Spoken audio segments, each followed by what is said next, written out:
Je vais vous raconter aujourd'hui la vie de Saint Ignace de Loyola. Le petit Ignace naît dans la ville de Loyola, en Espagne. Il est le 13e de la famille, le petit dernier, et il a la douleur de voir sa maman mourir alors qu'il est encore très jeune. Puis son papa quand il a 15 ans. Alors il part à la cour d'Espagne comme page. Et il est issu d'une famille noble, et donc il devient très rapidement secrétaire d'un membre de sa famille qui est le trésorier général. Donc vous voyez, il a un poste très important, et jusqu'à fin de 6 ans, il vivra là-bas, dans une vie qu'il jugera frivole, où il passera beaucoup de temps à faire la fête, et pas beaucoup de temps à se recentrer sur Dieu.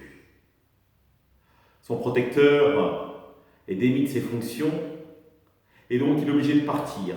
Et il s'engage dans l'armée. Là, il combat dans une ville assiégée contre les Français. Il essaye de motiver les troupes et il est gravement blessé par un boulet qui lui détruit sa jambe.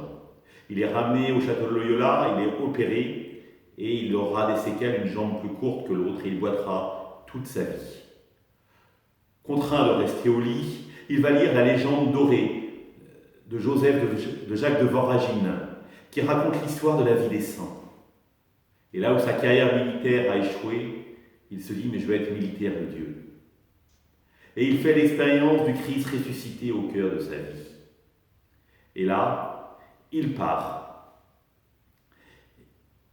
Et il va dans une église et il va se confesser à un prêtre français. Et il va rester 3 jours à prier, à faire l'expérience de Dieu, à pleurer sur ce qu'a été son histoire. Et il part à Morez, vivre dans une petite grotte, pour relire son expérience spirituelle, tout ce qui l'a marqué et qui a fait ce qu'il est devenu aujourd'hui, ce qui l'a mené à l'expérience de Dieu. Il appellera ça plus tard les exercices spirituels, qui marqueront fortement toute la tradition chrétienne pour discerner l'appel de Dieu au cœur de notre vie. Il part à Paris faire des études. Et là, alors qu'il étudie, il s'entoure de compagnons. Paul Fèvre, François Xavier et de nombreux autres. Et à 7, il crée ce qu'on appelle la Compagnie de Jésus. Pierre Fèvre est ordonné prêtre et il décide d'aller tous ensemble à Jérusalem pour convertir les païens.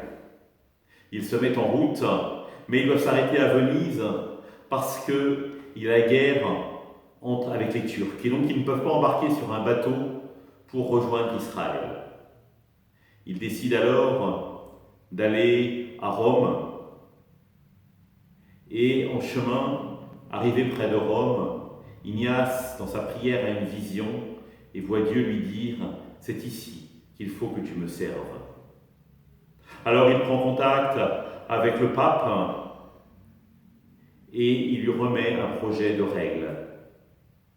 Immédiatement, le pape voit la valeur d'Ignace, le niveau de formation de ses compagnons, et l'exhorte à partir, non pas lui, mais d'envoyer des gens en mission, en Asie, en Amérique du Sud, dans le reste de l'Europe. Très rapidement, la compagnie se développe avec des œuvres universitaires, des écoles en Sicile, dans le sud de la France. L'ordre ne va cesser de croître, et Ignace, qui ne demande qu'à partir, on reçoit toujours l'interdiction par le pape, qu'il veut qu'il gouverne la compagnie de Rome. Ignace ne ressent pas à son appel qu'il avait reçu d'aller convertir le monde, mais c'est de Rome qu'il enverra, de son vivant, plus de 1000 compagnons, partir aux 4 coins du monde pour annoncer la victoire du Christ ressuscité. Ignace mourra en 1556 à Rome et il sera canonisé en 1622. Avec lui,